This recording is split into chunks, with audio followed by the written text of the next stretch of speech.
Just when it seems the coast is clear, Ryan Coogler returns with Sinners, a new film that injects vampiric menace into the bloodstream, this time not just literally, but metaphorically. Known for his cerebral approach to genre, Coogler's past work, from the sobering realism of Fruitvale Station to the myth-laden spectacle of Black Panther, has consistently examined political and social systems through character and symbolism. With Sinners, he leans into horror, not for escapism, but as a tool to amplify a grounded, historically resonant story. Here, vampires become more than monsters. They're stand-ins for exploitation and erasure, targeting not just individuals, but communities and cultural legacies.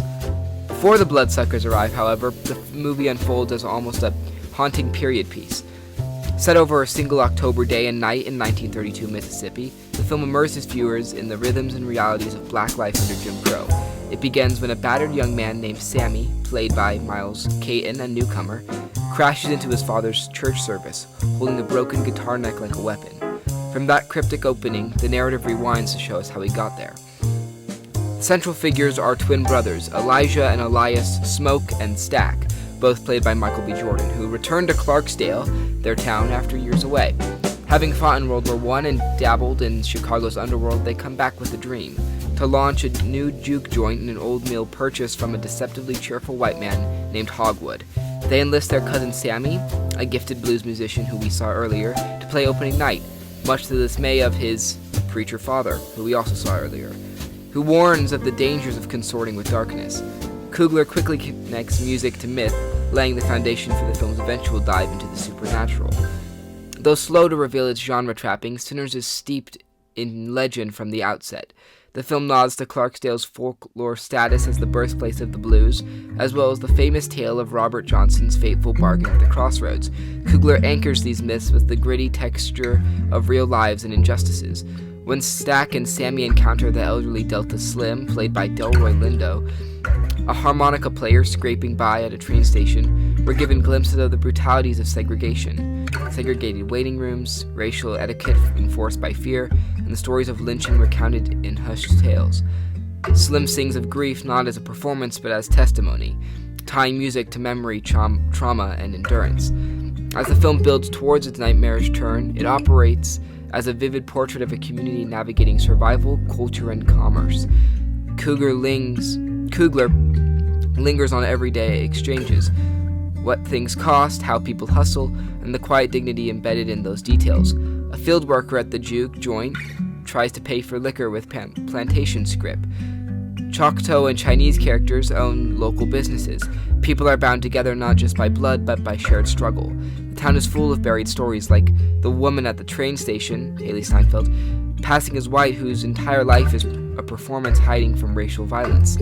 Smoke's relationship with Annie, a spiritual healer, draws on ancestral traditions, further rooting the film in generational memory.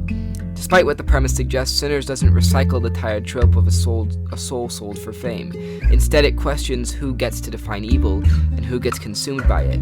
The film opens with a narration on griots and mystic artists across cultures, figures whose gifts can uplift or endanger.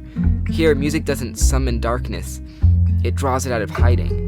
The vampires aren't hellspawn, but allegories for cultural theft. The lead antagonist, Remick, played by Jack O'Connell, is a white musician who cozies up to black artists under the guise of admiration, eager to absorb their artistry without sharing their history. He's the smiling face of assimilation, who bites a race identity even as they offer false promises of legacy. In Coogler's vision, there are two forms of white violence: the overt racism of Hogsworth and the seductive exploitation of Remick. One brandishes a whip, the other offers a record deal.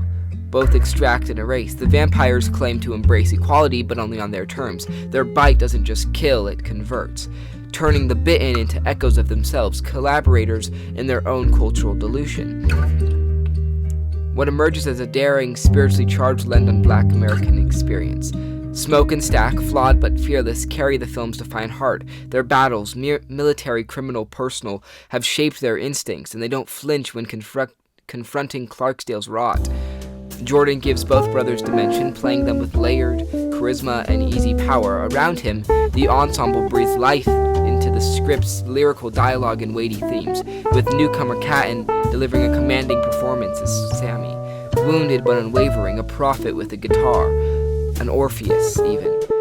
Visually, Sinners was equally ambitious. Coogler utilizes effects honed from his blockbuster days, not just to dazzle but deepen, rendering moments of duality between the twins with seamless realism, staging shootouts that deter into metaphysical space, and turning dance floors into liminal realms where cultures collide. The cinematography by Autumn Durald Arkpaw is lush and evocative, with scenes that blend folklore and realism in ways that feel at once grounded and enchanted. And yes, there are mid- and post-credit scenes that riff on genre conventions while pushing them past.